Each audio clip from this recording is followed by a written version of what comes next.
علم غیب آن چیزی که الله از بندگانش پنهان کرده است، آن علم غیب است.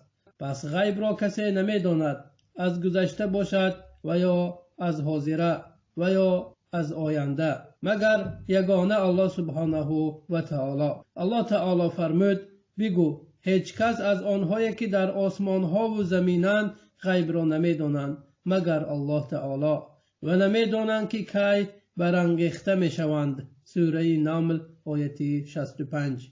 لیکن الله سبحانه و تعالی به بعضی از بندگانش بعضی امور غیبی را آنچه خواسته است خبر داد، همچنانه که به پیامبر صلی الله علیه و سلم بعضی از قصه های پیامبران پیش از او گذشته را خبر داد و اینچنین از نشانه های روز قیامت خبر داد، هم از کارهای بزرگی که در آینده واقع می شود خبر داد. الله تعالی فرمود: او داننده غیب است و هیچ یکی را بر علم غیب خود آگاه نمی سازد مگر کسی را از پیامبر که او را پسند آید. پس به درستی که الله پیش وی و از پس پشت وی فرشتگان نگهبان را روان میکند تا الله بداند که آنها پیغام های پروردگار خود را به تحقیق رسانیده اند و الله آنچه را که نزد آنها است از هر جهت احاطه کرده است و هر چیز را از روی شمار فرا گرفته است. سوره جن آیه 25-28. و برای غیب 5 کلید اساسی است که صاحب آن تنها الله تعالی است و علم غیب برای دیگر مخلوقات پوشیده است. یکم، کسی نمیداند که کی قیامت می شود مگر الله تعالی.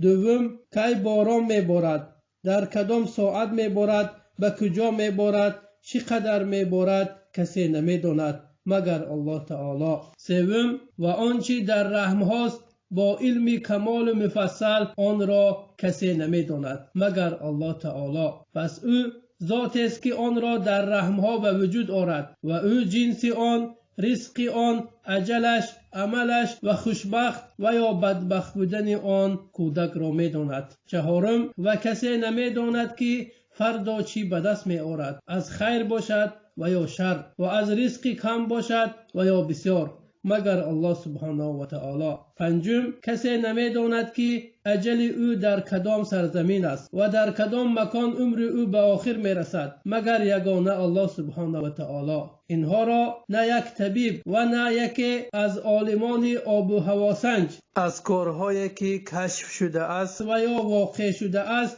نمیدانند، به مثل دانستن جنین ها یا باریدن باران و یا گرفتن پیش آفتاب و یا مهتاب که این همه گفت آنها با گمان است نه بر یقین و هم معلوم نیست که آن خطا است و یا درست. و اما علم الله تعالی به این کارها و غیر آن علم یقین و کامل است که آن موافق حادثه هاست و هم ممکن نیست که این گمان و یا خطا باشد. الله سبحانه و تعالی فرمود: البته نزد الله تعالی علم قیامت است، باران را فرود می فرستد و آنچه را می داند که در شکم حامله هاست و هیچ شخصی نمی داند که فردا چی کار خواهد کرد و هیچ شخصی نمی داند در کدام زمین خواهد مرد، براستی که الله تعالی دانای خبردار است. سوره لقمان آیه 34.